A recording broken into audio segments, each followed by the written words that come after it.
Assalamualaikum warahmatullahi wabarakatuh. Kembali bersama dengan saya Agus Surahmat Pawirojo. Senang sekali saya bisa menyapa sahabat-sahabat semuanya menembus batas keadilan. Sahabat-sahabat semuanya, barusan saya kedatangan tamu. Sejak kebetulan itu mendapatkan undangan klarifikasi, klarifikasi dari Polda. Saya tidak katakan Polda mana ya. Nah, saya ingin membahas ya agar kita tahu, tidak panik ya ketika mendapatkan undangan klarifikasi. Sahabat-sahabat semuanya, undangan klarifikasi itu menjadi bagian penting dari proses penyelidikan dalam upaya untuk pull bucket, pengumpulan bahan dan keterangan. Ini adalah tahapan awal ketika ada laporan, baik itu LI ya ataupun juga adanya pengaduan ya. Nah, kemudian tentu kepolisian baik Polres maupun Polda ketika menerima laporan itu ya dan kemudian melakukan yang disebut dengan proses klarifikasi. Apa maksud dari proses klarifikasi ini? Agar kepolisian itu mendapatkan data-data yang jelas. Sehingga apakah perkara itu akan dapat ditingkatkan nantinya itu menjadi penyidikan atau tidak. Tentu harus diawali dengan yang disebut dengan proses klarifikasi. Karena masih tahapan klarifikasi, maka kepolisian itu akan melakukan undangan klarifikasi. Lantas bagaimana ketika seseorang ya sebagai terklarifikasi itu mendapatkan undangan klarifikasi? Banyak pihak mengatakan, oh itu nggak apa-apa, datang nggak apa-apa, tidak juga nggak apa-apa. Menurut saya lebih baik datang. Kenapa demikian? Karena dalam rangka kita juga menghormati kepolisian. Jangan sampai kemudian secara subjektivitas itu dari pihak penyidik kemudian menilai bahwa kita tidak menghargai ya. Kita abai terhadap undangan klarifikasi itu. Dalam klarifikasi itu kita sampaikan apabila kita sebagai terlapor ya. Jadi kita sampaikan berbagai hal yang berkaitan dengan laporan tersebut. Tentu dalam hal ini Kepolisian Republik Indonesia akan menganalisa, kemudian juga akan mengambil satu simpulan-simpulan atas dasar keterangan-keterangan ya, belum berita acara pemeriksaan, berdasarkan keterangan-keterangan dalam klarifikasi itu ya, untuk mencari kebenaran.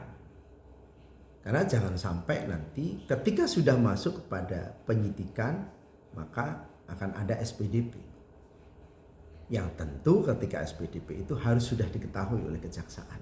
Proses ini akan berjalan ya.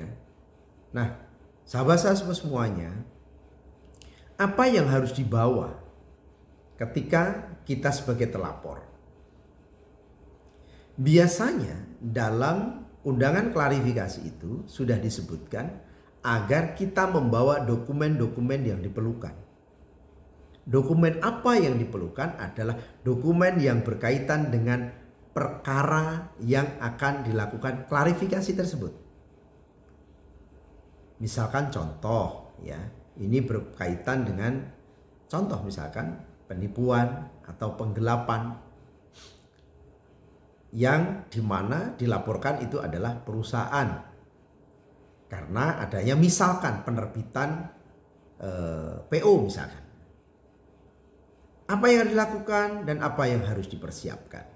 Yang harus dipersiapkan tentu selain daripada data diri kita, ya. Kalau kemudian memang harus didampingi oleh pengacara atau advokat, maka buatlah surat kuasa khusus untuk didampingi pengacara atau advokat. Itu dulu yang pertama. Yang kedua, tentu harus membawa undangan klarifikasi ini, ya. Kemudian berikutnya adalah membawa dokumen-dokumen yang diperlukan. Misalkan PO-nya itu sendiri. Misalkan kalau kemudian ada contoh ini, misalkan ada batu bara, ya, pengangkutan batu bara, penerimaan batu bara, contoh misalkan seperti itu. Maka bagaimana proses timbangnya, kapan saat dia datang, kapan saat itu loading unloadingnya. Kemudian PO-nya itu berapa, dan kemudian dalam perjanjiannya itu seperti apa. Ya. Nah, selain juga dari hal itu, maka kita harus menjelaskan, ya, duduk perkara ini sejelas-jelasnya, seterang-terangnya. Jangan pernah ada yang ditutupi. Kenapa?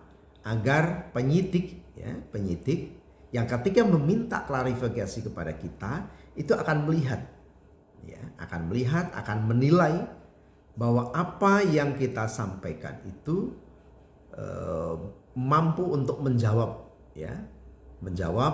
apakah kemudian terhadap perkara ini clear untuk tidak dilanjutkan, ya, atau kemudian dapat ditindaklanjuti, ya, dari proses klarifikasi, proses penyelidikan ditingkatkan menjadi tahap proses penyidikan. Nah, jadi ketika kita mendapatkan undangan itu, nggak usah ragu. Biasanya kemudian muncul kekhawatiran yang berlebihan, ya, karena khawatir ini.